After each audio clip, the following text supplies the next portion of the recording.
What's up, everybody? It's Anthony Cosenza with the Orange and Black Insider Bengals podcast and CincyJungle.com. Happy Monday. Training camp is upon us, and we've been doing these shows on Tuesdays a little bit just because news is a little slower during the slow part of the season. But we had to come back here. Players are reporting for training camp, especially with the Cincinnati Bengals, and things are in full motion. And I can think of very few people I would want on the air with me to help kick off training camp coverage on this show for 2021, other than Jeff Trennepohl, otherwise known as Strawberry Ice, otherwise known as the Iceman. What's going on, Jeff? What's up, man? I got too many names. Sounds like I have too little. So hey, you're that's what's cool about it. You're just Anthony. It's cool. It's just Anthony. I like that. I'm the cast man. Yes, exactly. The cast man, Anthony. There you go. Yeah, that's right. Well, I'm stoked to have you on, man. It's long overdue. We were talking before we hit the air. Long overdue. Love what you are doing on your show, and it's been growing quite a bit. And we're stoked to have you on. Real quick before we kind of get into what we do on the water cooler chat, in case folks, I think there's a lot of crossover in terms of listenership between our show and your show, but right. In case folks do not know for some reason about what you're doing, it's an awesome show. It is a daily show. You have all kinds of great guests, even lowly ones like myself have graced your screen, but you've got all kinds of great guests. It is a daily show. I want you to tell us about it and what you've got coming up here, and I'm going to share the YouTube channel for our folks too. Awesome. Appreciate it. Yeah, for those of you who don't know me, I'm the YouTube channel is Cincinnati Sports with Strawberry Ice. It's a daily show live at 5:30. I talk a lot of Bengals, Reds, Bearcats, but mostly Bengals. Like today's show at 5:30. I said 5 o'clock. 5:30. I have Matt Ritchie coming on the show. That's the Cincinnati Bengals season ticket. He's from Cincinnati Bengals season ticket office. Tomorrow I got the Orange Arrow on along with Paul Daner Jr. So I talk a lot of Bengals. Make sure you guys subscribe. And then I also got the podcast. The podcast is pretty much on wherever you get your podcasts, is on Spotify, BeanPod, Apple iTunes. Like I said, pretty much wherever you get your podcasts, you can find me. And please make sure you subscribe to my channel and download the podcasts. I would greatly appreciate it. I'm going to do it right here for you. Subscribe on the air. And the reason why I was not subscribed is because I'm under a different Google profile right now. The Orange and Black Insider has officially subscribed to your podcast. Yeah, there we go. That's what I'm talking about. But now Anthony himself has also subsubscribed, so I thought I had taken care of that. But we subscribed there. Go subscribe to. You got to hit the bell for notifications too. Yeah, there you go. I will do that. Well, let's do that. There we go. There you go. There you go. Right there for you. So please do the same. Do it for our show as well, in case you haven't done so. But do it for Jeff's show. He's got a great co-host, Jeremy, who tag teams with him as well. And he hasn't been on in a while. He's been at work. So a little MIA, right? A little MIA. He's got a job or something that actually is paid to do it. So he has to do that sometimes. So, but yeah, Jeremy will definitely be back on, definitely closer to football season. So you guys are just stuck with me for hopefully a couple more weeks, and Jeremy will be able to be back on. Well, what's awesome about Jeff's show also is it does a ton of Bengals coverage. Like I said, it's a daily show. We try and do most of the days of the week on this show, but he also does Reds coverage. I think you do. Do you do soccer stuff as well, Jeff? A little bit. I'm trying. I don't know soccer. Okay. I'm trying to get into it. But the worst thing to do is get on a show and try to talk about a subject that you really have no idea what you're talking about. So, I mean, I'm trying to get into FC Cincinnati. I've watched a couple games, and I'm trying to get into it. So eventually I will talk more about it. But I'm just not there yet. But it's mostly Bengals, a ton of Bengals, Reds, which they have a terrible bullpen, but we'll get into that some other time on the show. And the Bearcats, and then Jeremy loves the Ohio State Buckeyes, so we definitely talk about them when he's on the show. Well, we're getting people that are antsy. So we better start getting to some headlines here, and we'll talk about all kinds of different things, but definitely wanted to make everybody, let everybody know about your channel and to go subscribe to it. It's a great show. It's a daily show. I mean, look, we got Yancey. He's chomping at the bit. Are you going to talk Bengals? So let's get going. Let's just start. I didn't pull up an article for this here, but I think it coincided with when it took the air last week on the water cooler chat. But I mean, as we all kind of know at this point in time, the Ring of Honor, the inaugural class has been announced. Yep. And I think, like most predicted, I think like obviously as most voted. I did not get a vote because I'm not a season ticket holder, but as most voted, good for you. Ken Anderson and Ken Riley have made the inaugural class alongside Paul Brown, Anthony Munoz. I know there are a lot of worthy candidates, Jeff. I don't know exactly how you voted and if you even want to share that or not. Up to you.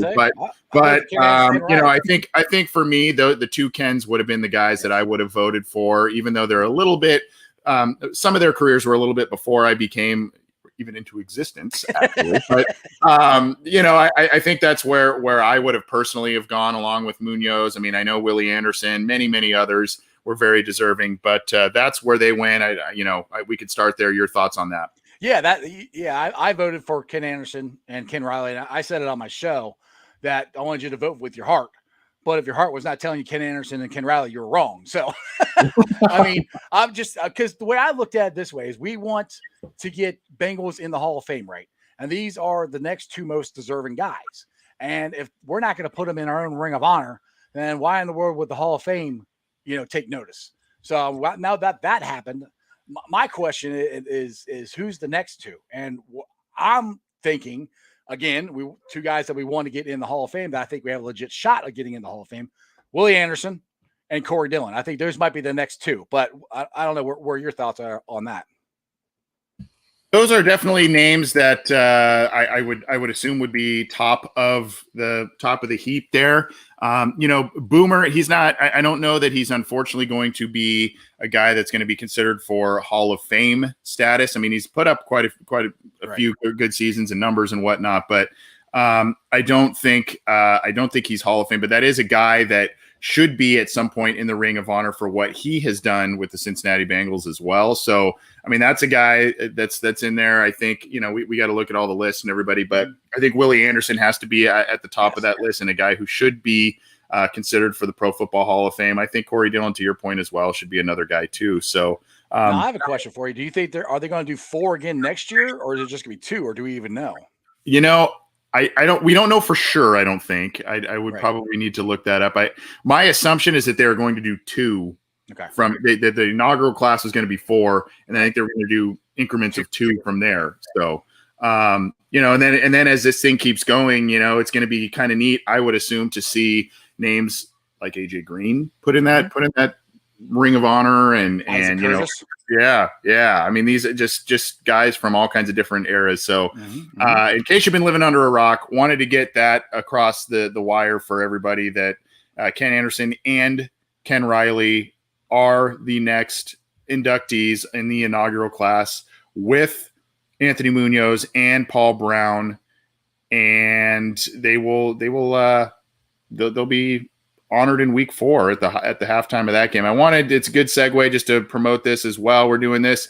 Now, you got to love how professional looking I did this, the black on black background here. But we're doing what we call a charity fest, and we've been promoting this a bit, and we will be having appearances by Ken Riley II and Ken Anderson on Wednesday. We're going to go kind of a longer show. We've got prizes, and what we're doing is we've decided we talked about doing a handful of different charities we're gonna represent and hopefully rely on donations from our listeners, from Cincy Jungle readers. But what we're going to do is we're going to support the 3 charities from the 3 players in the inaugural class. So Anthony Munoz, the Munoz Foundation, the Ken Anderson Alliance, of course, represented by Ken Anderson, and Ken Riley Foundation, represented by his family. So Ken Riley II and Ken Anderson will be joining us Wednesday. I know you've had Ken Riley II on your show, yes. Jeff. We have not had that pleasure yet, so we're excited about that. So we're going to talk about the Ring of Honor with them and hopefully raise a sizable amount of money to make an impact for those charities because they do some great work. So we're pretty excited about that one, and that'll be this Wednesday, and we're going to kind of keep the charity thing running for a little while so you can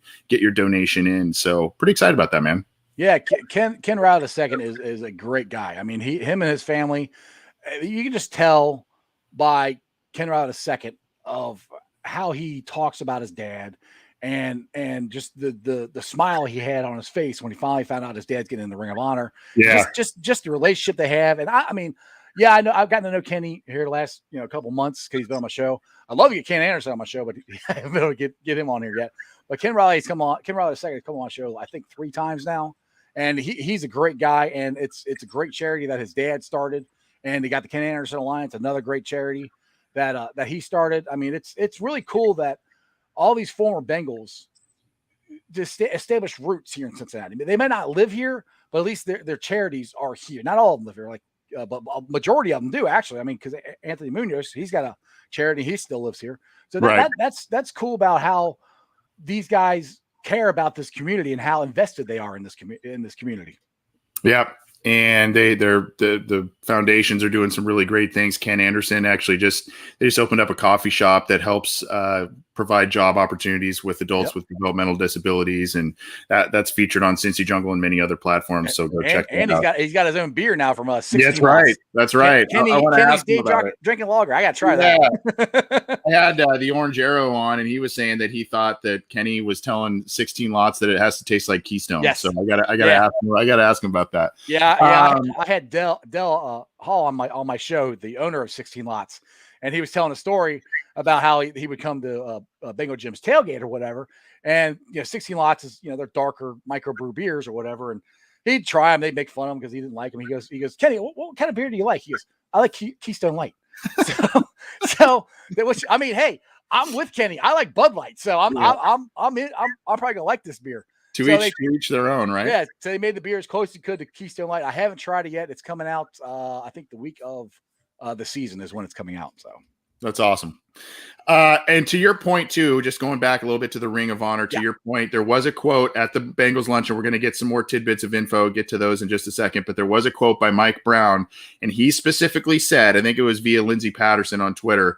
He specifically said that the Ring of Honor, we hope, and we kind of strategically did this in an effort to get these guys to be recognized for the Hall of Fame because they deserve it. And so Mike Brown, even though he's up there in years, he's got eyes and ears on what's going on around the league and with his football team. So kudos to him, kudos to the team for moving forward with that. Well, Jeff, big news came across. It doesn't usually come across the wire on Sundays. We started to hear some rumblings about things on Saturday, and largely thanks to our buddy Malik Wright, the Bengals insider out there. But the Bengals have signed Sam Hubbard to a 4-year, $40 million extension. And look, a lot of folks are saying, $10 million a year, and this guy hasn't put up the big stats or whatever. Here's my take with it, and we're going to talk a little bit more about this. John and I will on Wednesday. But my take with it, Jeff, is, look, this is kind of the going rate, and actually this is probably structured as a team-friendly deal, and it will be that way over the next couple of years. But not only is this kind of the going rate for edge defenders, but this guy is very valuable against the run. And when we previewed the edge defenders and defensive ends with the Bengals on our show, what I've kind of said, this is kind of the Robert Gathers effect. Remember, a lot of folks were saying, well, why did they sign that guy? Why do they keep him around? He's a valuable guy, and this guy not only does a lot of stuff in the local community, he's a locker room guy, all that kind of stuff. But he is productive, and the hope is that he's an ascending player. So 4 years, $40 million. What'd you think about that signing when that came across the wire yesterday? Oh, I thought it was great. I mean, it was expected. I mean, the next one I expect is Jesse Bates. But yeah, I mean, it's going rate. I mean, he does everything you want him to do. He doesn't do, I wouldn't say he does anything great, but he does everything really, really well. And he's really good at stopping the run and creating havoc in the backfield. So I think it's a great signing. I mean, like I said, the Bengals are really good at signing their own guys. They've always been good at signing their own guys. So I would not be surprised if Jesse Bates is the next one to be signed, but I would definitely, if you guys are not following Malik Wright, I would definitely follow him because he will probably know first before anybody else does. And he'll send a little GIF out. But yeah, I'm extremely excited about it. I think it's a step in the right direction. And this is the kind of player that Lou likes. I mean, he wants guys who can rush the passer, but also drop back into coverage too. So this is a prototypical Lou, as I call him, armadillo player. And I promise I'll call him his real name once the defense gets better, but it's kind of something that just started. So, but I'm very happy with it. It's and I think here's the deal with it for me too. We can sit here and say, there may be a perceived overpayment. I actually didn't think that. I would say if the Bengals were more like in the $12 million a year range or on annual average value, I would say that's a little high. But 10 is pretty fair. You got to think he did miss some games last year, so you got to think a healthy guy, maybe healthy players around him as well who are contributing that can free him up to do some different things. You got to like that, and then of course Lou Anarumo will probably be kicking in Sam Hubbard inside on certain downs as well to mix up the looks. So you got some versatility there. And here's the thing with me, Jeff. If a guy like Sam Hubbard was to hit the open market next year, you'd be seeing a different contract and likely a player with a different team. Even if he didn't put up the gaudy stat numbers again, these guys get paid. These guys get paid, and they're hard to find effective guys, even if their big forte is against the run. That's still a valuable asset, and the Bengals have been struggling against the run, so they need this guy. Yeah, I mean, that's the same thing happened with Carl Lawson. I mean, you let him hit the free agent market, and he went, a higher price than the Bengals were willing to pay. And if they would have locked him up sooner, who knows? We might have him and Hendrickson on the same team. Maybe not. I don't know. But yeah, to your point, yes. If they didn't get it done now, if he hits a free agent market, he's going to get paid more than the Bengals are probably willing to pay him. So I think this is a very smart move for the Bengals, and they need all the help they can get on defense. Let's be honest. I mean, I think this year, honestly, is the most talented team defensively that Lou has. I think he has his best chance to actually get done what he wants to get done. And I'm starting to understand what he wants to do. He wants to do the morphing defense, like the Patriots did. So whatever that team does really well, they want to stop that. So in the AFC North, what are the two teams that we have to beat? We have to beat the Clowns and we have to beat the Ratbirds. What do they do best? Run the ball. What's Sam Hubbard best at? Stopping the run. So this is a crucial guy to me for us to sign. Mike Kyle, what's up, buddy? Yeah. You throw in the strength of Sam Hubbard. You bring in a Tyler Shelvin, big boy up front. Hopefully you get something out of either Tupou or Wren, and then of course DJ Reader being back and healthy. I mean, you hope that's all going to help with the massive run issues that they've had over the past couple of years. And like you said, you mentioned Mike Kyle. I pinned this one up here from Facebook. He said, referencing Hubbard, says makes big plays when the game is on the line. Comes up big for the team. That was a big re-signing. I mean, you look back to that Dolphins game a few years ago, the Houston game last year. He does create big turnovers, and so I think a lot of folks are happy to have him back in the fold. So a good one, and I think we can go. Let me I got a question for you real quick. How excited are you about the four potential rotation of Tyler Shelvin? I call him Big Daddy by you. Ogunjobi, DJ Reader, and Mike Daniels. How good, if all four of those are healthy, that's a huge key to stopping the run this year that we didn't have last year, because we had three guys last year and none of them were ever healthy at the same time. If all four of these guys are healthy at the same time throughout almost the whole year, I think that's a huge upgrade at just stopping the run. It is, and I've said this before too, Jeff. I don't think the Bengals need to be spectacular in any aspect of their defense. I think if they're middle of the road, if they're average, maybe slightly above average in the major areas, creating turnovers, creating sacks, creating pressures, stopping the run, all of that. If they're middle of the pack, I think this offense will carry its weight. Yes, there are offensive line issues, and yes, we'll talk about some quotes with that as well today. But yes, there are some offensive line questions going forward, but with the receivers, the running backs, the quarterback, all of that, they're going to score points. They're going to put up points. It's just a matter of, if you're going to score 28 plus, right?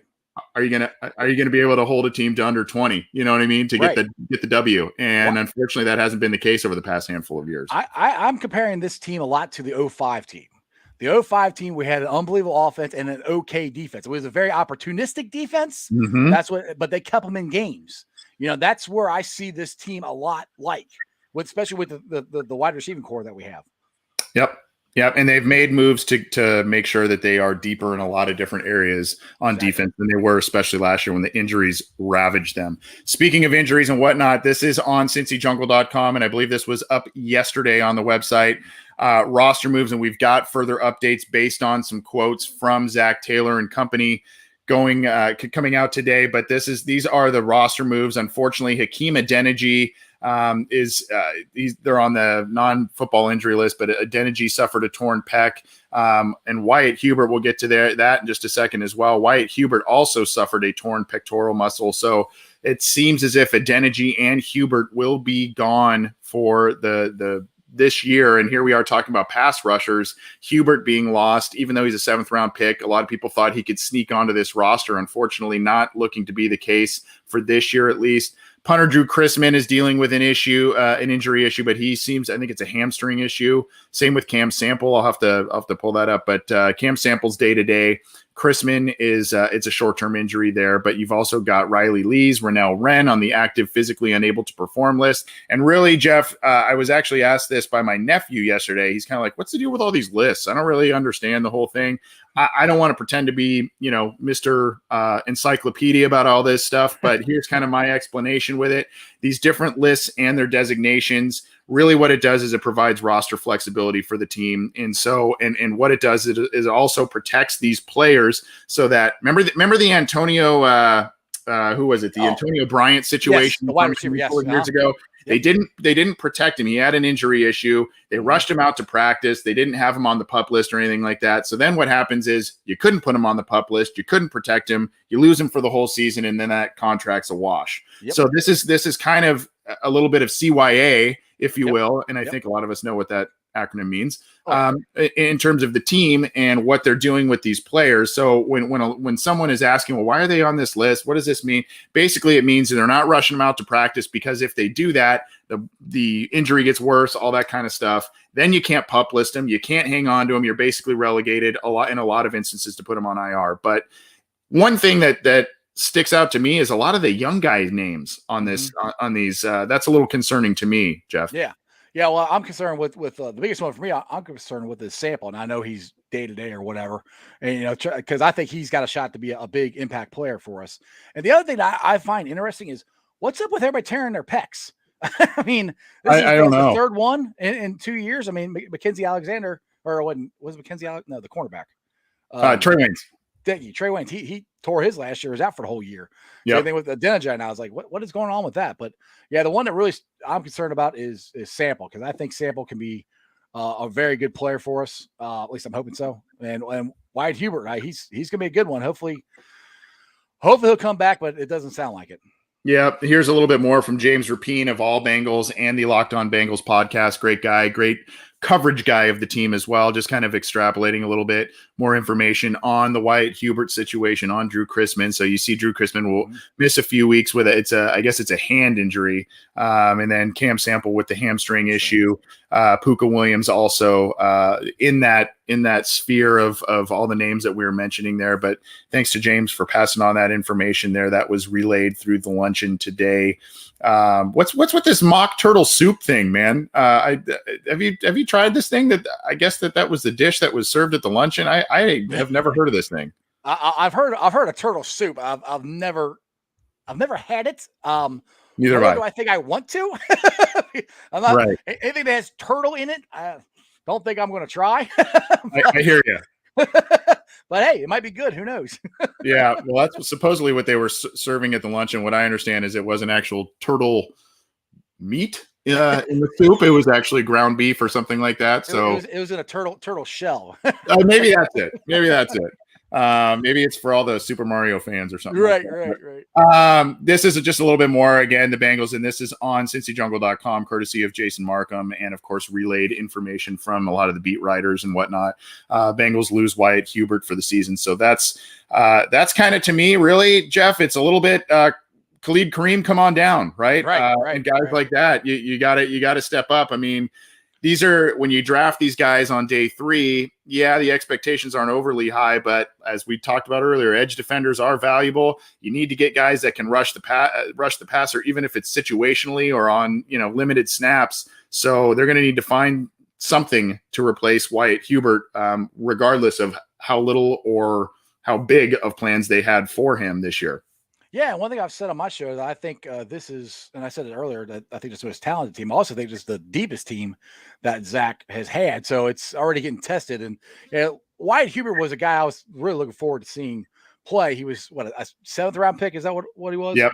And it was a guy that, some people said he could have went higher, 5th or 6th. We got him in the 7th round. So he was a guy I was looking forward to seeing what he could do. I think he was mostly going to be backup special teams guy, but still. You need guys like that. So this is where the depth comes into it. And this is why I'm glad that the Bengals did not spend so much money on one offensive lineman, like everybody wanted to do in the offseason. We spread the money out. We still have money left to spend to go pick some guys up here, when training camp starts, because, guys are going to get cut. So this is definitely going to be a challenge to see how deep this team is. Hopefully it's not a sign of things to come, because last year, as you know, we got so injured. I mean, we were pulling guys off the street, and that's what we don't want to do this year. So that's why I do like the depth that we have, but we're already having to dig into it. And like you said, next man up has got to step up. You want your opportunity? There it is. Well, going into this weekend, they haven't really been looking at outside edge rush help as of this moment. They're probably, sniffing around some players and trying to figure some stuff out. And of course, we always have to look at the final cuts, right? Mm-hmm. There's always the late waiver wire additions after all the final cuts after preseason. So that may be another area where the Bengals look. But in the meantime, you kind of teased it a little bit. The Bengals didn't splash big time in the offensive line. The big signing was Riley Reif, of course, but they did add some offensive line depth over the weekend. So they added a center, Lamont Gaillard. I hope I'm pronouncing that correctly, off of waivers. A couple of other teams put waiver claims into him.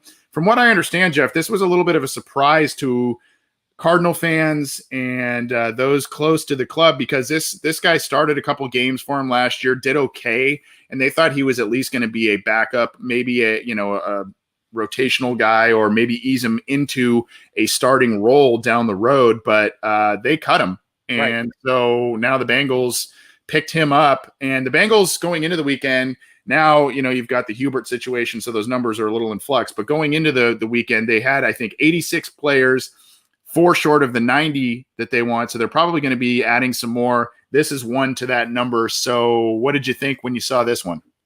I liked it. I talked about this with Malik Wright on my show. I think it was on Thursday or Friday. I can't remember what day it was, but and I asked Malik, I said flat out, I said, what does this mean? Does this mean that Trey Hopkins is really not that close to being start the season, and they really don't like Billy Price, or what do you think? And he was pretty much thinking that Trey Hopkins is going to be the center. But why would – because I would think they would pick up – I mean, yes, he's a center. He could probably play guard. But Adeniji is the guy that they needed to replace, and Adeniji was a guard tackle. This Gilliard is probably a center/guard, so you're helping out there. So it was kind of I was kind of wondering – I'm never going to be upset for them adding depth. I will never be upset with that. I was just curious that they added another center and not a guard / tackle. But I think it's a good one. I mean, I don't see anything wrong with it at all. But I'm just curious what that means for Trey Hopkins and what they feel about Billy Price. Yeah, so he was a 6th-round draft pick out of the Cardinals. Gaillard was 2 seasons in Arizona, played in 13 games, made, as I mentioned, 2 starts last year. Pro Football Focus graded him with a 48.1 for his appearances in 2020. That's a little bit of a yikes. But, again, depth, emergency, and potentially even a training camp body as Trey Hopkins continues to come back and do what he needs to do after that late season knee injury. And we have to remember, Trey got hurt the last game of the season. So, I mean, I will be surprised if Trey is ready to go opening day. I will be, because that's a very fast turnaround to do the rehab from the last game of the season to being ready to go at the beginning of the season. So we'll see what happens. Continuing on here, the Bengals also are going to host center Austin Ryder. So they are looking for center help in some form or another.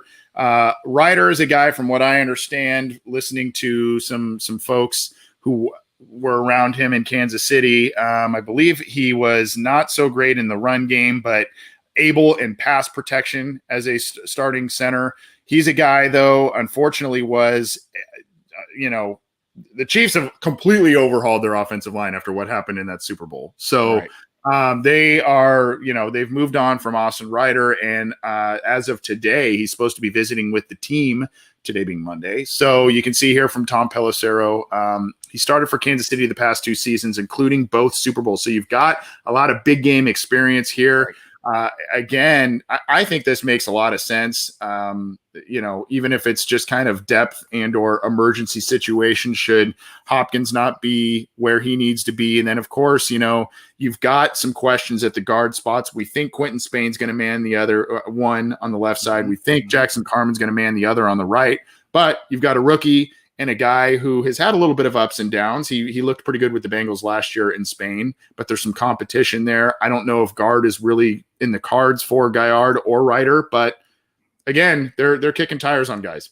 Yeah, absolutely. Again, I have no problem with adding depth. I love it, especially a guy with his, I won't say pedigree, but just the games he's played. He's played in two Super Bowls. That's hard to beat, just to have him on your team to help the younger guys. If he comes here and he's a backup, that's good just in general right there, to have his knowledge and know-how of what to do as far as the position goes.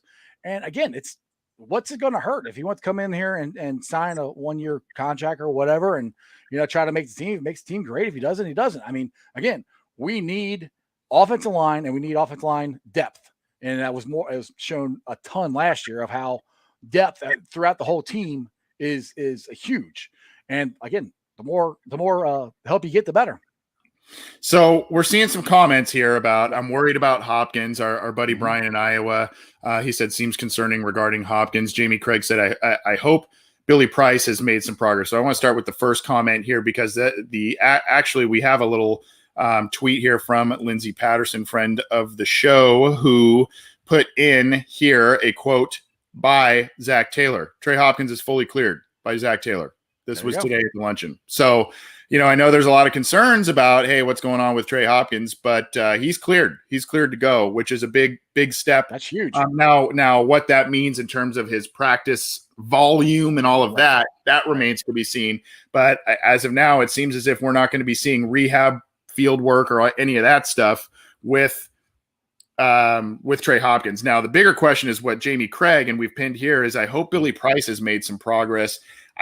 These moves almost point a little bit more to Billy Price than Trey Hopkins, given the news that Lindsey Patterson relayed from Zach Taylor that Trey Hopkins is ready to go. And I know I don't want to pile on the guy. I've been rooting for the guy to be successful, but these two visits or moves or whatever, Ryder and Gaillard, kind of point a little bit more to Billy Price to me than Trey Hopkins. Yeah. Now that I see that tweet, yes, it sounds like Billy Price is in trouble. And again, if you could add a guy to your team, even as a backup who started 2 Super Bowls, that's good. I don't, just for the impact alone on the team, as far as big game scenarios and stuff like that, just to have that kind of veteran presence as your backup is great. And the thing is, if you add 2 of them, that they're probably going to play. They could probably play guard. So the only thing that concerns me though is we still don't have another backup tackle. I mean, we got Fred Johnson.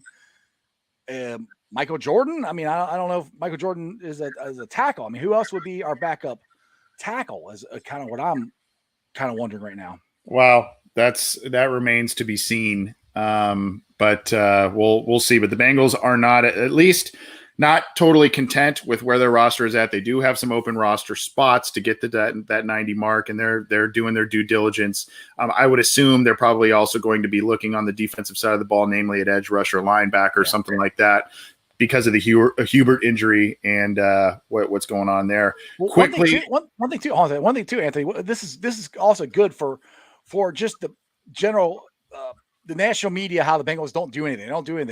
Right. They're doing stuff.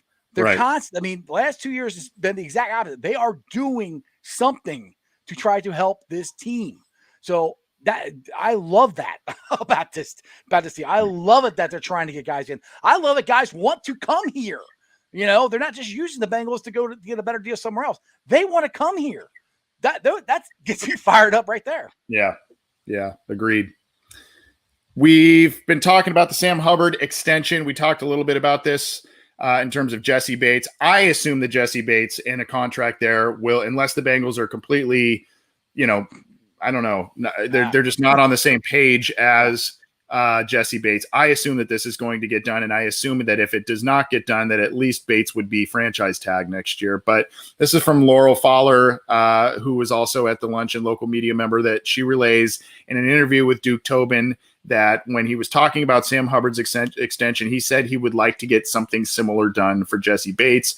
I think the quote was, "We'll see." And then, of course, the masses ended up kind of freaking out about, "We'll see. What does that mean? That's not good enough." But I mean, I think he's playing things a little close to the vest there. But Jeff, it appears that, of course, Jesse Bates is now next on deck for this team. And they love to do this, man. They love to get their core players signed in the summer prior to them hitting free agency, because they get them locked up. They get a little more team-friendly deal. And the players also, it's not just about the Bengals side of things. The players have to be a bit relieved that they've got their contract situation settled and they don't have to worry about that, worry about how they're playing in a contract year, that sort of thing. It's all settled.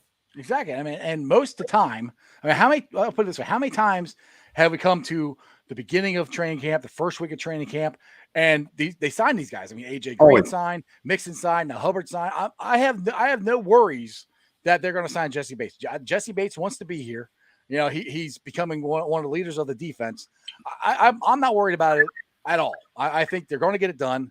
And it's just, this is when the Bengals get this done. They just, I don't know why, but this is the time of year that they re-sign their own guys. And my esteemed co-host John Sheeran put out a good tweet yesterday, something to the effect of, basically there's a reason that Sam Hubbard and Jesse Bates were one of the 6 or 7 players that were featured in the jersey unveiling on the, the photo shoot and all that kind of stuff. They have long-term plans for these guys. So, absolutely. And the same with the uniforms being ordered. They only had a handful of uniforms, and now they specifically ordered their numbers, etc. I'm not really worried about it. I want to add on to that, and that's another thing, because people keep talking about Thad Moss. Well, if you remember when they put the uniforms out with the big free agents that they signed, they did this back in the beginning of the summer. Thad Moss, 81, was on that list. So people keep asking me about, you think Thad Moss is going to make the team? I'm like, yeah. They tweeted him out as one of the big free agents they signed. He's going to make the team. That's the same thing as like John was just saying about having these guys, on the new stripes. Yeah, there was another picture that was tweeted out, I think at the FC Cincinnati game, where it was Burrow and Hubbard and Moss, and I can't remember who the other person was. Was it Boyd maybe that was with? I can't remember who was with them as well. But I saw the picture. I can't remember who.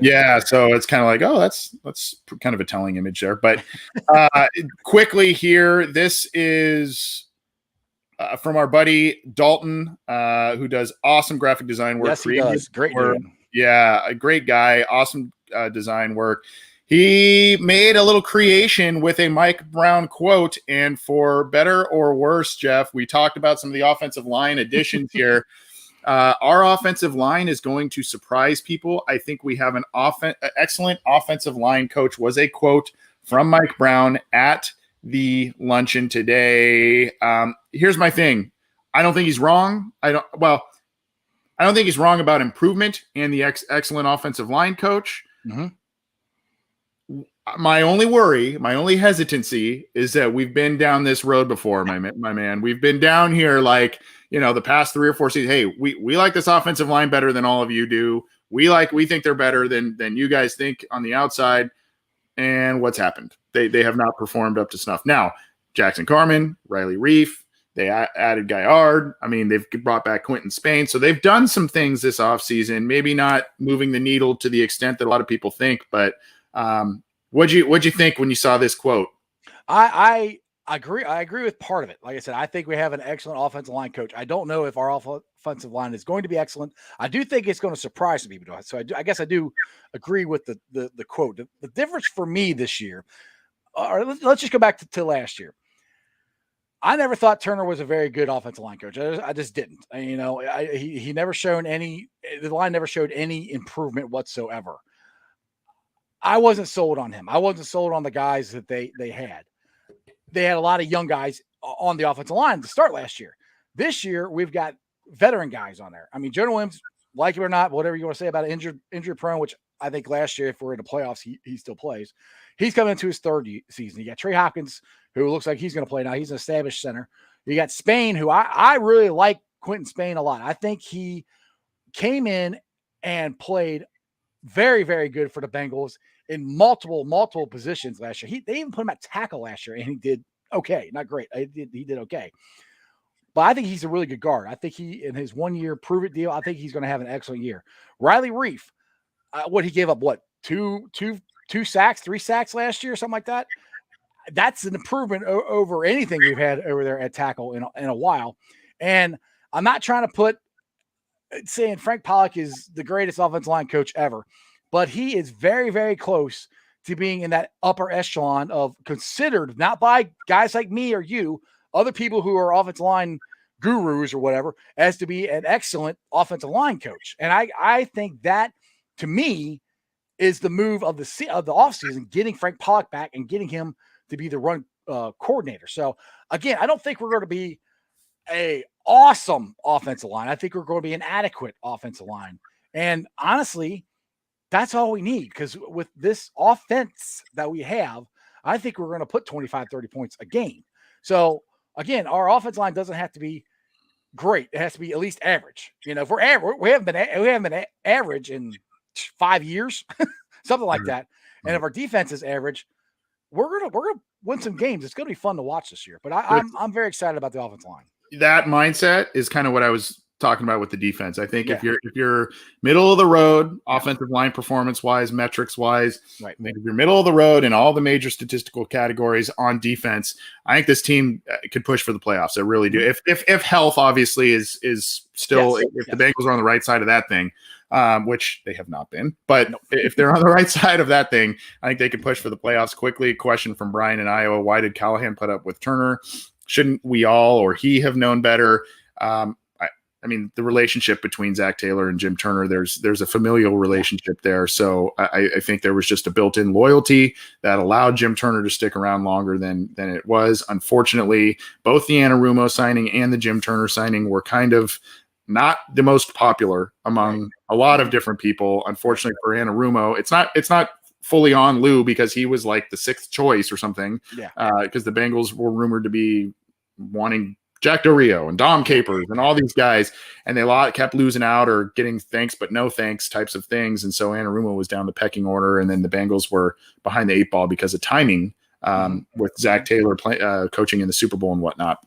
Well, too, I'll put it this way. He said he's loyal. That's a lot like Mike Brown is too. Yep. Mike Brown is loyal to a fault. I think Zach Taylor sometimes is loyal to a fault too. And just getting to Lou, everybody has to remember, he took over a historically, and you can look up the numbers, a historically bad defense. I mean, they had nothing. We had an aging Geno Atkins, and we had an aging Carlos Dunlap. Other than that, what else do we have on the defense? So, I mean, it was a big undertaking that Lou had to take. And I don't think a lot of these other guys wanted to do it. That's another reason why people they got turned down too, I think. Yeah. We've got a little bit more to get to. We're trying not to run too long, but this has been a lot of fun talking with Jeff Trennepohl of Cincinnati Sports with Strawberry Ice. We've got some more Bengal news to get to. We've got some AFC North news to get to, and then some rest of the NFL. Jeff, are you still okay on time hanging out with me? Okay, cool. I'm good. I know you've got a show coming up a little bit later today too, so everybody tune in to that. Very nice compliment here from Stuart Monty, by the way. Great pair up. I love these two shows. I assume meaning our two. I think so. hopefully that's what he is. But hopefully he's not talking about somebody else. Right. Those other guys, the ones behind you. Before we get to some more Bengals news and whatnot, we want to talk to you about Symbol. I don't know if you are familiar with Symbol, Jeff, but they are a partner of our show, SIMBULL. It is the stock market for sports. And if you go to symbol.app/OBI, you get a $10 deposit bonus. Well, what does that even mean? What does the deposit bonus go to? Well, if you like to play the stock market, if you like to play fantasy football, if you like to do any of that stuff, the Symbol is the stock market for sports. So you can go on there and you can invest in sports teams. Maybe you're feeling pretty good about the Bengals at this point. A lot of people have, because the price per share of that team since we partnered with Symbol has gone up quite a bit, but it's still pretty affordable and there's still money to be made on the Bengals. The Reds kind of keep teasing. I know Jeff knows quite a bit more about that than I do in terms of how they are teasing its fan base. But the Reds, they've been a scrappy team this year. College football is around the bend, so you can invest in a lot of different teams, not just the Cincinnati Bengals, but it is the stock market for sports. I highly recommend, if you are a fantasy football player, if you are a sports bettor, if you do survival football, you got to be involved in what Symbol is doing. And it's not just a seasonal thing, really. I mean, the sports are played seasonally, but this is a long-term thing. You can go in there, invest your money, and you could potentially make money off of the teams that you are passionate about. And it's a pretty cool thing. So go to simbull.app/OBI. You get that $10 deposit bonus when you put in the promo code OBI, of course, short for Orange and Black Insider. So go check that out. Good stuff from Symbol. We've enjoyed the partnership there, and we look forward to working with them down the road. And Jeff, I want you to remind folks where to go. I'm going to pull this up for your show. This is the YouTube channel that I'm going to share here in case they are not familiar with it, and what you've got coming down the pike once again on your show in the near future here.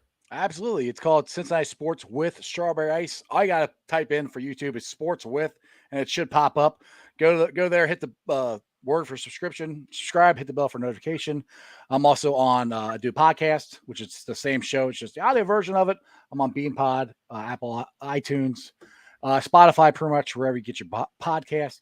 I go live every day, Monday through Friday at 5:30. Today on the show, I have Matt Ritchie from the Bengals season ticket office. He'll be talking about the spring training back together again this Saturday. I was planning on going. I'm still planning on going. But you know how when things happen, cool things happen, they always happen at the same time. Well, my son is getting married. But Congrats. Yeah, thanks. Not this Saturday, but this Saturday we're having the wedding shower. Gotcha. And it's at our house. Okay. And I thought the training camp was at like early in the morning. No, it's at 3:00 in the afternoon. And this wedding shower is at 5:00. So I am the grill master. So I have to be back to help my Mrs. Ice and set the tables up and grill the food out and everything. So of course, I'm planning on going. I just don't know how long it's going to be. But Matt Ritchie will be on my show today talking about that and other things that the Bengals have coming up here this season with the season tickets, the Ring of Honor, stuff like that. Tomorrow's show, I got the Orange Arrow. You've had on your show last week. I think he's been on my show a couple of times, talking about his fantasy football charity event, which is great. If you guys have not gotten onto Arrow's Fantasy League, please get onto it. He's got it pinned to the top of his Twitter page because you want to go on there because I'm going to dominate. I'm just telling you right now. Completely kidding. I suck at the fantasy football, but I just like talking trash. I finished like completely last place last year. Yeah, I just like talking trash about it. And then also tomorrow's show, I got from the Athletic, Paul Diener Jr. So that's a pretty good start to the week. Yeah, good stuff. Paul's a great guy and great listen as well. So, and then real quick, you got the hat, the lid there, yes. Jackpot Joey, right? Jackpot Joey Burrow. Go check him out. Go to the Jackpot Joey Burrow Facebook page. They got hats. We got shirts. As you can see, there's a shirt behind me. You got long sleeve ones. They got women's. I don't think he has any children yet, but a couple different hats. The shirts are dry fit. They're awesome shirts. Go check them out. Not all, but portion of the proceeds go to the Joe Burrow Hunger Relief Foundation. So again, go to the Jackpot Joey Burrow Facebook page, and you can message them there. And Matty Myers will take care of you because it's his baby.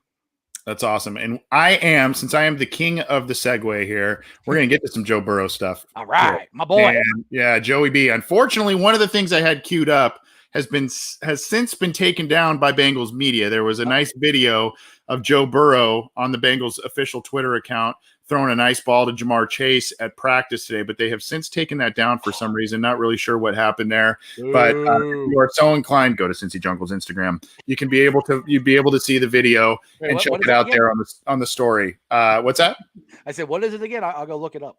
It's at Cincy Jungle on Instagram. Go check it out. But here is the good news. We've had a little bit of bad news in terms of injuries and all that kind of stuff with White, Huber, and whatnot, but Joe Burrow is also fully cleared. And now there is a quote that we may not be seeing him in the preseason. Some people may be absolutely ecstatic about that. Some people may be, hey, that's fine. Some people may be a little bit hesitant about that. Maybe put me in the latter two camps combined. But I am in the very first camp about him being fully cleared. So good news about Joe Burrow, Jeff. Yes, I am ecstatic about it because we've been talking about this on my show ever since he got hurt. And my co-host, Jeremy D, kept going, well, oh man, it's gonna be a long time. I don't know if he's gonna come back for the beginning of the season. Yada yada. I'm like, dude, he'll be back. I said, because I kept putting it this way. When Carson Palmer got hurt, he got hurt in the last game of the season, literally the last game of the season, the playoff game. And he came back first game of the season in 05. That was in 05. This is 2021. So I said, yeah, I think Joe Burrow's going to be back game one. I did not think he'd be back for the beginning of training camp, not alone OTAs. So I'm completely ecstatic about this. I personally do not want to see him in a preseason game. Now, I would not be surprised if I do see him in one, because if you remember, his last press conference of OTA said he wouldn't mind coming in for a series to knock the rust off. So I would not be surprised if we do see him in for a series in one of the games. But like I said, he didn't have any preseason last year, and he looked pretty damn good. So I'm okay with him not playing in the preseason, but I wouldn't be surprised if he does. Either way, this is huge for the Bengals that he's coming back, and it looks like he is close to 100% as he can be. Well, I mean, we won't really know till the games actually start. We'll see him move around, Game speed is different than practice, yada, yada, yada. Either way, for him to come back and be ready to go is, one, a testament to him and to his will to get back and his will to win. And I just think that's going to fire this team up and propel us into a very, very, very fun, very rewarding season.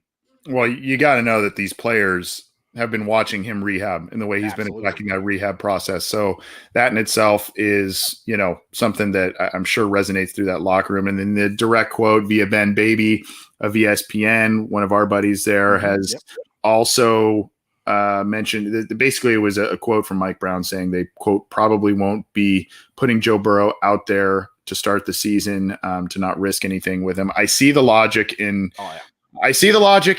not rushing him out there. I see the logic in maybe giving him some extremely limited playing time because, he did not. I mean, he didn't finish the season last year. And the additional caveat to it, it's not just that he didn't finish the season last year, Jeff, but he didn't have a preseason last year. Right. He didn't have a full training camp last year. He's got new faces with him this year. And I think all of that kind of now points to, well, this is why the Bengals went with a guy that Joe Burrow is familiar with at number 5 overall. They wanted to get a guy that he is comfortable with so that any type of growing pains will be limited for both of those guys. At least that's not the biggest reason, but I think it is a reason. Uno is going to be a lot of fun to watch this year. Him and Joe Burrow. I mean, from what Jamar said in OTAs, it took him a little while, but they picked right back up where they left off, like nothing happened. So that's right there. And I can, like I said, I'm with you. I could see it both ways. I'm okay if he doesn't play in the preseason because, like I said, he didn't last year. He looked pretty good without it. Yes, it would help, and it would be nice when Jackpot Joey Burrow can have a regular, normal offseason where he's not coming in as a rookie and he's not coming in rehabbing. That'll be fun. But it is what it is, and is it worth it to take that chance of him getting hurt in the first preseason game, a la Kajana Carter, and who was never the same, or let him play? And I'm if they put him for one season or one series, I'm okay. If they don't start him until the season starts, I'm okay with that too. Yep. Well, just a little quick deviation. We're talking mostly Joe Burrow here for the time being, but we did mention his name, Jamar Chase. In case you are a Madden football player, I find very little time to get any kind of video games in anymore. But basically here, this is from James Rapine of All Bengals.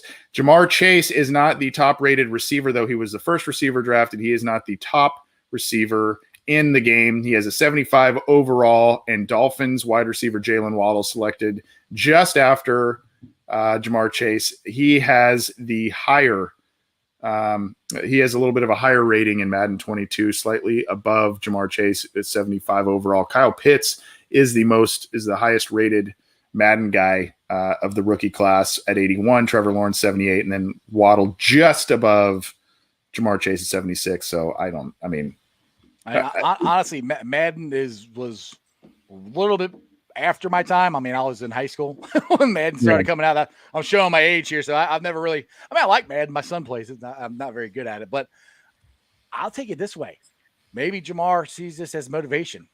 Like, all right, I'm not the best. Okay, I'll show you. And any motivation these guys can get, I'm count me in. I'm all for it.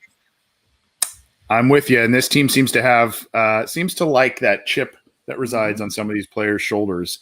Even if they're drafted number 1 overall, number 5 overall, they seem to still have this chip that resides on their shoulders. Maybe this is fuel to that fire. I don't know. Well, this was a big one. Go ahead. I was say Bengals fans. I feel I have that chip on my shoulder as a Bengal fan, as doing a Bengals YouTube show / podcast almost every day. I have a chip on my shoulders to try to prove all these naysayers wrong. So right. I feel them. I'm with them on that. I mean, this chip on my shoulder is getting bigger and bigger and bigger, especially since I'm married to a beautiful woman who I love dearly, but she's a Tampa Bay Buccaneers fan. And they won the Super Bowl. Okay. And in 24 years of marriage, her team's won the Super Bowl twice, and mine hasn't even won a playoff game. So trust me, this chip is getting bigger and bigger and bigger, and I can't wait to go, we won. Yep. Put it in there. Yeah. Real quick, this one was really interesting to me. Yes. By the way, this camp was just a little bit of an odd segue. Where this is being held, where Jordan Palmer has traditionally held this camp, is actually right down the way from where I live, which is kind of neat. But Jordan Palmer, we've talked about, Joe Burrow's arm strength last year was the big point of contention in the draft, right? That was the deal. He has all the intangibles. He's a winner. He has the stats, but the arm strength and the zip on the ball, a little less than desirable for some pundits' tastes. Exactly. Now, this year, a lot of people are saying there's more zip on the ball. His deep ball looks better. All these things that he has seemingly worked on, a lot of us attribute it to a different workout regimen, hitting the weight room a little bit more. Something a little more than that, Jeff. Jordan Palmer, of all the people, Jordan Palmer helped Joe Burrow unlock his true arm talent is the article on Cincy Jungle. And really what it is, they measured like a lot of different mechanics and all of these to get a read on where his velocity was, and some different tweaking by Palmer and company. I'm looking for some of the exact quote here. Here it is right here. This is from an article by The Athletic and Bruce Feldman. Quote, Joe is a machine. You got to give Joe a thing to chase, whether it's a team or a record. It's just a challenge. That's all he needs. That's all he needs. He's so cerebral, and his ability to focus and be present is so incredible. He's not a guy you throw a ton of things at and try him out, and we'll see. You don't do gimmicky stuff with him, aka he doesn't. He reads through BS. Is kind of what I'm what I'm getting from that. Yeah, real. And then he's like a computer, but basically. After a few days of training, here's the takeaway. After a few days of training, Palmer said Burrow is registering 54 miles per hour on his throws, which was, I think, about 5 or 6 miles per hour more than what he was doing before the quarterback camp. And that hopefully makes a big difference this year, Jeff. Yeah, I mean, a couple of guys like Uzama and T. Higgins were talking about it in OTAs that he's got more zip on the ball. And a lot of it, I think, has to do with his footwork, too. I think I was reading, I don't know if it was Cincy Jungle or somewhere else. They were talking about it all starts. I mean, I'm no quarterback expert, but it starts with your footwork. It's just like being a pitcher in Major League Baseball. If you don't have your legs in the right position to get your arm in the right slot, then it's not going to work. So that's a lot of it is getting in his legs in the right position to get the most out of his arm. And if he can add 5-6 miles an hour to his ball, that's awesome. And to me, to do that on top of rehabbing his knee, dude, that's remarkable right there. To be most people, I mean, because he's coming back at the beginning of the season. Not only is he coming back for game 1, he's also coming back throwing the ball harder than he did before. Like, dude, this guy's unbelievable. And then imagine the velocity increase when that knee is 100%. Right. Which it's not at this point. It's high. He's up there. He's put it at 85 or so percent, probably closer to 90 at this point since that quote hit. But yeah, that's a great point, man. I mean, and we're not even talking about at this point in time, probably close to, but not a 100% healthy knee for Joe Burrow. Imagine that. Could be good. Could be really good. The Joe Burrow hype is continuing and is real for sure. Absolutely. And continuing that. He has kind of said a little bit of a similar thing on our show, not this direct, but Mike Daniels. Oh God, I love this guy. I love him. Yeah. For a guy who's only, been here for on his second season here, he's like one of my favorites, man. I love this guy. Absolutely. But basically he on NFL AM or Good Morning Football, Mike Daniels did compare Joe Burrow to Aaron Rodgers and basically said, quote, "You know what I say about Joe Burrow, man? That's like baby Aaron." Meaning Aaron Rodgers. You don't see many rookies step into a locker room, and you could tell you would think he's a 4-year vet if you didn't know who he was. To have that at the quarterback position, that means he has the right type of savvy, the right type of poise that you only see from guys like Aaron. I've been saying that since I've got here. I see a lot of similarities between the two. And then, talks a little more about that. On one of our interviews, I specifically vividly remember Mike said that to us that he called Joe Burrow, quote, young greatness, was something that he labeled him. So pretty cool quote there by Mike Daniels, making a parallel between Aaron Rodgers and Joe Burrow. Well, I'll go you one better. I know last week when Ken Anderson, got inducted to the officially into the Bengals Ring of Honor, and they got talking about Joe Burrow. Ken Anderson said that he thinks Joe Burrow has a chance to be the greatest quarterback in Bengals history. And I agree with him. I know this a lot. We're keeping on Joe Burrow and he's a young guy, but I don't think this stuff phases him. I think he's like, yeah, I am. And, no, it obviously doesn't. He wants to get more velocity on his football. Right. And the thing that's good about it, that's one thing I like about Joe. He's a cocky, but he's confident. And it's not, he's not a showboat. He's not out there going, yeah, I am the best. Yeah. Look at me. He just goes, yeah, I'm good. I know. And it's different, I don't know if I'm stressing that enough, but it's different for being cocky and confident. And he's just, he doesn't talk, but when you ask him a question, how good you think you're going to be, I think we're going to be just fine. Yep. That's just confident. It's different. Yeah. Do you remember the infamous quote a few years ago from Aaron Rodgers where I think there was a whole deal? And by the way, we're going to talk more Aaron Rodgers in just a second here too on our way out. But do you remember the relax quote? Yeah, yep. Relax. RELAX. Relax. And that there's a lot of that. Yep. Similar. Hey, I've got this. You don't need to just. I've got it. I've got it. That's all good. I like it. Exactly. Thanks, Paul. Nice compliment from Paul Estep. I love both your shows. Appreciate that, man. Thanks, Paul. Let's. Are you still all right on time? I know we're a little after an hour. No, I'm good. Right? I'm good. Okay, I don't go until 5:30. I'm good. All right, we're gonna hustle through these last few. We are gonna transition to the AFC North. Who a couple of the teams there have kicked off their training camps. Some have not. So we're going to get to that and then a couple more NFL headlines and hop on out of here. But before we do, let's get to this one. I found this. I think it was on a USA Today article. So Chandler Jones is wanting out of Arizona. And other Baltimore Ravens stars, Lamar Jackson, and others are trying to get Chandler Jones to Baltimore. Chandler Jones to Baltimore would be very troubling from a Bengals perspective, but also Chandler Jones seems to be a guy that would fit very well to what Baltimore traditionally likes to do on defense. Now there are very limited, we talked about the Hubert injury, there are a very limited amount of options out there, especially effective options for the Bengals to potentially pursue. This may be an avenue, maybe an expensive one. This may be an avenue. And then, of course, you've got Justin Houston still out there. How much does he have left in the tank? Melvin Ingram just signed with Pittsburgh, so that's no longer an option for the team there. But I thought this was pretty interesting in terms of what, what's going on with Baltimore, and they're doing the little lobbying to get Chandler Jones over there. Oh, absolutely. If I were the Bengals, I'm hoping they're knocking on his door, especially if Baltimore's trying to get him. Just a little shot at the rapper, just to take that guy from them. But yeah, I'd be all over that for the Bengals. Do I see that happening? Probably not, but I would love it. Yeah, I don't see it happening for the Bengals, but the Ravens have done things recently that it's kind of like the rich get richer. I mean, they did the Yannick Ngakoue deal. They who was it? Calais Campbell was a guy they swung for as well. So I mean, they've made moves and trying to push the chips to the table. So we'll see. They're making a lot of moves. I think, and I think a lot of it has to do with Joe Burrow. I'll look at, if you look at the secondary help that they went and got, I think it has a lot to do with Joe Burrow. I don't think it's because that bearded guy up in Cleveland for the Clowns. I don't think it's because of him.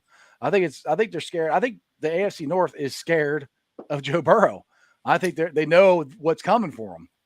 I think if you look too at the past couple of draft classes, and maybe I'm just looking too far into it, but I said this around the draft time. The divisional teams seem to be playing this chess match with who they've been selecting with their respective picks. The Bengals have really loaded up on offense under Zach Taylor, especially with their top picks, their upper round picks.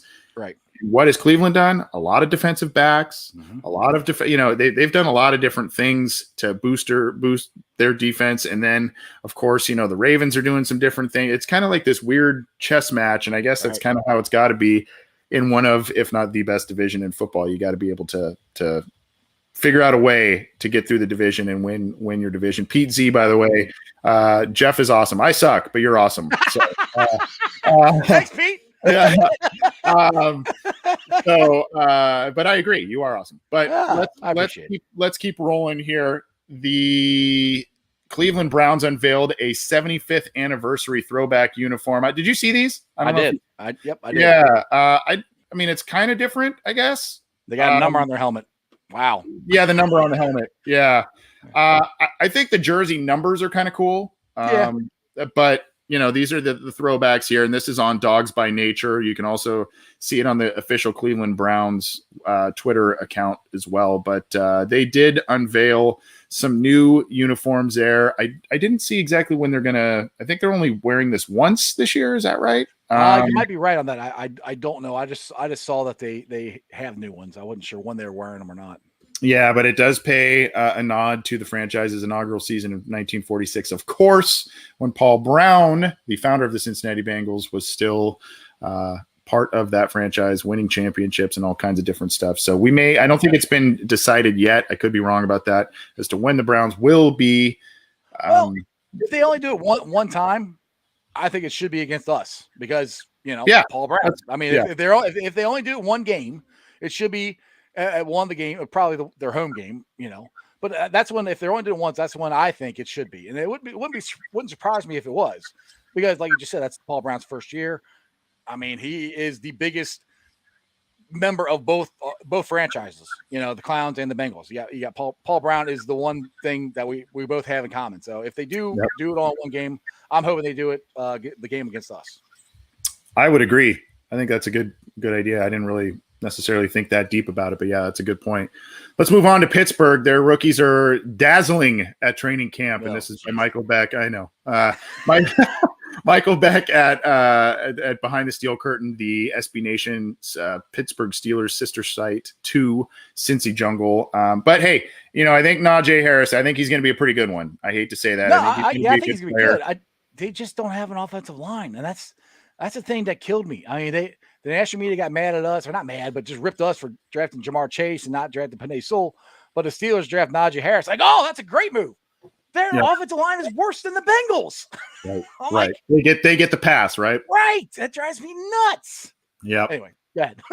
So the quote that they're referencing is from Albert Breer. Najee Harris is constantly working. I've seen a lot of videos. He's doing all kinds of different stuff. I think he's going to be a good player for them. Now, again, the offensive line issues, the aging roster around him, who knows what happens with that. But Pittsburgh usually finds a way to run the football. They know how to do that, and so they're going to try and do what they can there. They did sign Trey Turner after letting David DeCastro go, so they're trying to do some different things up front. And then Pat Freiermuth, their second-round pick. And by the way, I just have visions of Muth being every time he catches a ball or a touchdown. Yeah, yeah. So if you hear that, you heard it from me first, I guess. I don't know, but anyway, both of those guys are impressing there so far at training camp. I think they're a handful of days in. Are the Steelers in their training camp, so they have been doing some work for a handful of days there. But I don't know how much you believe that or put stock into that, but it sounds like the rookies are doing pretty well so far. Well, it's the Squealers. I mean, they can do no wrong in the national media. I mean, I'll go back to what Malik Wright said on my show last week, and he thinks the Bengals have a chance to sweep the Squealers because now I know you are the same boat that I am, and I've picked us to split with them because Tomlinson has never had a losing season, and I respect the hell out of that guy. He's a very good coach. But if you look on paper, just like Malik Wright said, if you look on paper, and that's all we can look at right now, comparing the Bengals talent to the Squealers talent, I think the Bengals got them beaten almost every aspect of it. So I think there's a very good chance that the Bengals could sweep the Squealers. And the national media just loves Pittsburgh. I mean, they can do no wrong. They can go draft a kicker in the first round and number round pick. Like, oh my God, that'd be great. He's to be the greatest kicker ever. I'm like, they really struggled in the kicking game last year, right? Yeah, right, exactly. Yeah. So I don't know. The narrative with it's the national narrative that unless we start winning more games, that's the only way we're going to be able to change this. And sweeping the Squealers would help that. Yep. Speaking of Squealers, there's very few players who are, and we're doing a little more Steelers coverage than the other two teams because they have been doing, like I mentioned, training camp that has opened for them. So, but few people are synonymous, I guess, with that moniker of the team name than Ben Roethlisberger. But he's this is on, again, Behind the Steel Curtain, the SB Nation sister site of the Pittsburgh Steelers to Cincy Jungle. Ben Roethlisberger shoulders responsibility of teaching and what it means to play for the Steelers. So an interesting article here. Quote, this is, I think, again, from Albert Breer that they are referencing. It's not about proving anything. It's about love of the game and love of this team in this city and feeling like I still got it. I can't really call it a job. I understand that it is, but I can't call it a job because it's what I love to do. It's fun. That's what keeps me coming back. Quote, I think my goal in all this and all the years and all the experiences I have is to do the best I can to pass down Steeler tradition and Steeler history, what it means to wear the black and gold. That's what I try and do every day. Just let these guys know what it takes and what it means and what's expected of you when you put this jersey on every day. A little bit more about his love for the franchise and love for the fan base, etc. I know I'm getting a little nauseous myself, but I mean, hey, if you are a Steeler fan, you got to just, be just absolutely in love with these quotes. And I do, being a Bengals fan and covering the Bengals, I obviously am not a Ben Roethlisberger fan. I respect what he has accomplished in his football career. He's been a very accomplished player. And this whole thing this year, this offseason, remember, is he going to come back? Is he going to take the pay cut? He did. I mean, he did that to stay and try and help the team. And we've seen Tom Brady do that, take a little bit of a lesser contract or a little bit of hit on the money side of things to be able to win a championship. And you could argue that Ben did that this year. Yeah. I mean, you got to, like you said, you have to respect the kind of career that Ben has had. And I do. I mean, I don't root for him and I don't care about them because it's the Squealers, and any chance we have a chance to beat them, I love it. But yeah, I mean, but the thing is, if you look at that, he's trying to teach the young guys. To me, that's saying, all right, unless you guys step up, we ain't got no shot because we don't have any, and we don't have that talented of a team.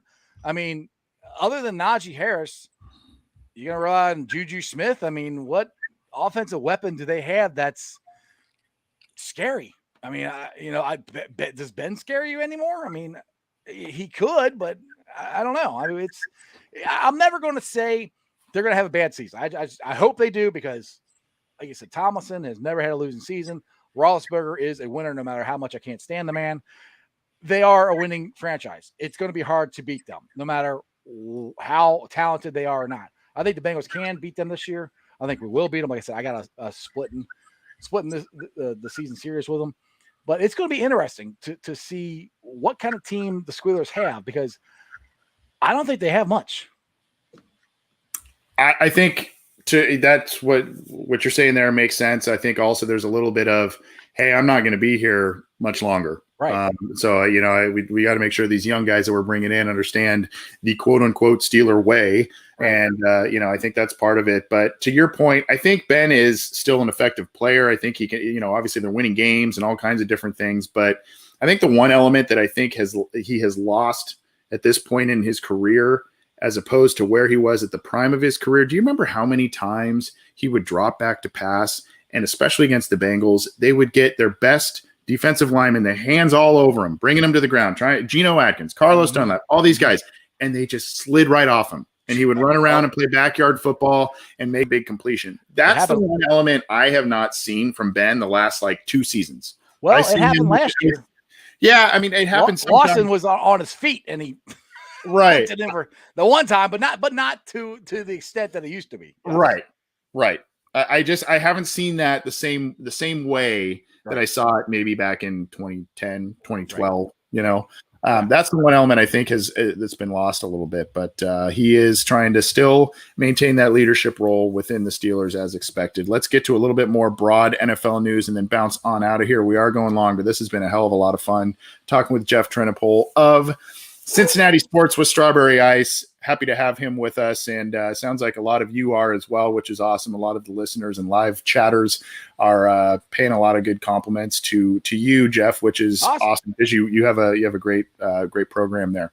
Appreciate it. Make sure you guys subscribe. Yeah, please do. Aaron Rodgers. This whole thing is, I mean, I don't know, man. He wasn't going to play. He was gone. He was not going to play. He was so upset and all this. Oh, yeah, he's coming back to the Green Bay Packers this year. Now, the only reason I really want to spend any kind of time on this is because of Week 5. Yep. Week 5 is when the Bengals host the Green Bay Packers, and we maybe thought Jordan Love was in the cards, and that seemed like a very winnable game at that point for the Bengals. This maybe now seems a lot tougher if, in fact, this is what's happening, but Aaron Rodgers appears to be back for Green Bay, and apparently will be starting against the Bengals in Week 5. Yeah, I mean, to be honest, I never thought he was leaving. I mean, I in my season predictions, which I think I brought that up last time you were on my show, I got us going 11-6, but I got us losing to Green Bay because Aaron Rodgers I thought was going to be back. But the Bengals have actually done halfway decent against Aaron Rodgers in the past, so it's not necessarily a given that we're going to lose. But I'm not surprised at all. I really did not think. I don't know why. I didn't think he was going anywhere because I don't know. Just a gut feeling. I didn't think he was going anywhere. I don't think anybody was going to give them enough to trade for him. I mean, you're talking one, if not the greatest quarterback in the league right now. At least top 2 or 3. Right. You just don't trade that guy. I don't care what it is. I mean, if Aaron Rodgers is on the Packers, they're a Super Bowl contender. If Jordan Love's your quarterback, they're probably not making the playoffs. So that's how big a key Aaron Rodgers is to the Packers. That's why, not to toot my own horn, but I always thought he was going to stay. So a lot of people have been noting that Jordan Love, especially last year, was really struggling to grasp a lot of things within the offense. The thing I want to share here is this quote I almost all the way highlighted. The shift in tone, this just blows my mind. The shift in tone between the two sides is a result of ramped up communication with the season nearing. So, I mean, it's like this has been going on for months, and it's like, oh, by the way, the season's actually starting, so let's talk now. It's like, what? I don't understand that, but I always feel like Aaron Rodgers liked the attention. Is he going to stay? Is he not going to stay? Is he going to go to Jeopardy? Is he going to do this? All summer, all off season, we talked about Aaron Rodgers, and maybe he liked it. Maybe he just liked his name being mentioned and stuff all the time. I don't know. The other quarterback or another quarterback in the league that is having some issues with his team and other stuff happening is Deshaun Watson. I don't want to go into a lot of details with that because it's pretty ugly and we've talked about it and it's all yet to play out. But he, after not wanting to be with the Texans, ends up reporting to camp, but the Texans are apparently listening to offers for him. Now, what that would net based on all the different stuff going on with Deshaun Watson, I don't know. These last 2 stories are on NFL.com. You can check them out. But Watson is back at Texans camp, but the team is listening to trade offers for him. So I don't know, man. Yeah, that'd be interesting because, I mean, if you're willing to deal with what he's got going on, you probably could get him pretty cheap. I mean, I think the Texans are just trying to get rid of him. So, I mean, if you're willing to take a chance on what he has, going on off the field, it would be worth it because he's a hell of a quarterback. But that's that'll be definitely an interesting story to keep an eye on to see what exactly happens with Deshaun and the Texans. Yeah, and obviously, both those, way of lesser importance, for fantasy football teams, for those folks and all that stuff too. That all has an impact there. This is now, I don't really like talking too much about this kind of stuff, but I think this is important. That the news that Frank Reich, Colts head coach, tested positive for COVID-19, and it's really the last three words of that ESPN headline, despite being vaccinated. And the reason I think that's important is not because of whatever other talking points that people want to get into on that, but from a football perspective, Jeff, the league has come out and said, if there's an outbreak, there's a potential of forfeiting games. The NFLPA is really pushing players to get vaccinated if they haven't been, all that kind of stuff. But here's the thing. I guess my question would be, how does the league handle if there is an outbreak that stems from a vaccinated person? And if there is a forfeiture that is going to be down the road for a team, but it stems from a vaccinated person, that's kind of a thing where you go, well, how do you handle that one? I don't know. But this is kind of something that hit a lot of major news outlets today. Frank Reich testing positive for COVID-19, and he is going to be away from the team as they open up training camp. Yeah, and he's supposed to be asymptomatic too, from what I've read. But yeah, that is a very good point there, is because they have been pushing so much so that they're going to fine teams and players if they don't get vaccinated. And now that this is coming out that he got the COVID-19 despite being vaccinated, I don't know what you do. I mean, because he did what you want him to do, and he still got it. And just, it's a very interesting thing. I don't, to me, if he did everything he's supposed to do and he still got it, then they're going to have to either, if it's a multiple breakout, you're going to have to try to move games around or something, because it's not the players or the person's fault. I mean, if they did everything they possibly could do to not get it and they still got it, what are they going to do? You can't, to me, I don't know. I don't think you forfeit games, but it's a very interesting thing. Hopefully we won't have that problem. Hopefully this is only a isolated incident. But you never know. I mean, we'll see. We'll see what happens. This is a fluid situation we're dealing with here.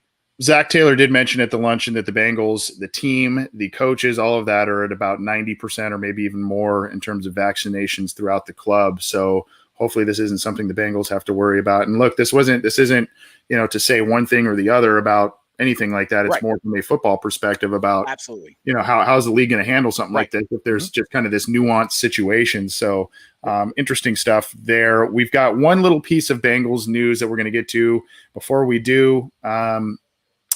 Aaron, kind of an interesting article here, CBS Sports. I always like to do this because they put out these kind of think pieces, if you will, and they do kind of some 9 surprise summer trade.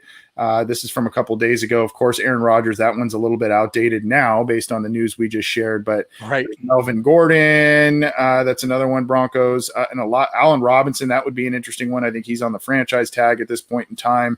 A center, Connor McGovern from the Jets. Robert Quinn, a pass rusher. Maybe that's one that the Bengals maybe explore a trade. He kind of had a disappointing year last year. Stephon Gilmore and a lot of others, a lot of other defensive backs. So interesting article there. And then this came across. Thank you to the Orange Arrow for giving us a little bit of a heads up in the live chat for this last breaking Bengal news on this show before we bounce on out of here, Jeff. The Bengals have signed free agent wide receiver Reese Horn, so they are continuing to round out their roster. It looks as if that may have been of the Alliance Football League. Yeah, I think that's what that was. Arena. I gotta check that out. Yeah. So they're gonna give him a shot and a couple looks in the preseason to do some different things. And crowded position group though is the wide receiver group for the Bengals. That's dude. I like again, like I said before in the show, I want competition. I want, depth. And again, the Bengals are not stopping on trying to improve their team. Yeah, Reese Horn, he might not make the team, but so what? It's still another body. It's still competition. Competition is what you want. That breeds championships. So if you've got people competing for spots all the time and we have depth, which is, as we know, we need depth. These are all good things. again, great job by the Bengals picking this guy up. Yep. So breaking news across the wire there. Reese Horn, go to Bengals.com to read a little bit more about him. We're going a little long. We wanted to at least break the news, but we won't go too far into that. We'll talk more about that acquisition a little bit later. But like you said, the Bengals still are looking at some punt return options. They're still looking at some back-end roster depth, training camp bodies, preseason bodies, that sort of thing. So the move in a lot of different ways makes sense. Let's bounce on out of here. This is the longest water cooler chat I think we've ever done, but it's been one of, if not the most fun ones that we've done. Thanks to you, Jeff. Again, where can folks, I'm pulling up your YouTube channel here. Where can folks find your stuff and remind folks about your show one more time before we bounce on out, my friend? Absolutely. I'll be going live here in about an hour on the YouTube channel Sports. I know. Sorry, we went long. No, you're good, dude. This is fun. I like talking sports. That's why I do this. Well, the YouTube channel is Cincinnati Sports with Strawberry Ice, the Iceman. You can just look up Sports with Strawberry Ice, and it'll pop up. Also, do a podcast, which is basically the show. It's just the audio version of it. It's on BeanPod, Apple, iTunes, Spotify, pretty much wherever you get your podcast. So if you don't want to sit there and watch me for an hour, because I do it every day, Monday through Friday, usually for about an hour. As you can see, I like talking. So I talk to myself a lot of times on the show. But if you don't want to sit and watch me talk for an hour, you can listen to it, like I said, on the podcast. Make sure you download, like, rate, review, like, subscribe, share, tell your friends, tell your neighbors about Sports with Strawberry Ice. I would greatly appreciate it. And whenever I get to 10,000 subscribers, which I know that's a big get, but that's my plan to get there, I'm going to give away a Bengals jersey, maybe of your choice. I haven't figured out how I'm going to do it yet, but get me to 10,000 subscribers and I'll figure it out. Hey, you get to 10,000, give me a couple. You know what I mean? Hey, I'm shooting for the stars, man. We'll see what happens. I don't know. It's a big get, but we'll see what happens. Well, appreciate you. You run a great show, and like you said, like I said, your dedication to it, the fact that you do it on a day-to-day basis is awesome, man. This has been a ton of fun. We will have you back. We've got a lot of people clamoring to have you back on the show. So we'll definitely have you back. This has been a lot of fun. And if you are new, maybe you came and checked out Orange and Black Insider for the first time because Jeff promoted his appearance on this show. Give us a subscribe if you would. We appreciate you coming and checking us out. We do this show. We do a deep dive analysis show on Wednesday night. And then we do every other week, we do listener questions live where we field questions from you live and answer those on air. So, and we'll be doing that this Friday. Ace and Zim too. Don't forget about them. Yep. And on our podcast channel, we've got Ace and Zim show, Orange is the New Black. And of course, Matt Minnick's Chalk Talk, all part of the Cincy Jungle podcast channel. Get that wherever your audio podcasts, wherever you go get those. Subscribe to our YouTube channel. Thanks for tuning in. Check us out Wednesday. We've got some big appearances, Ken Riley II and Ken Anderson, and we are relying on you all to submit donations to some great foundations to help out these guys and celebrate their Ring of Honor inductions as well as the kickoff of training camp. We appreciate your support. Jeff, take it easy, man. Have a good week on your show. Thanks, buddy. All right. Take it easy, everybody. Have a good rest of your week, and we'll be back talking more Bengals training camp throughout the week.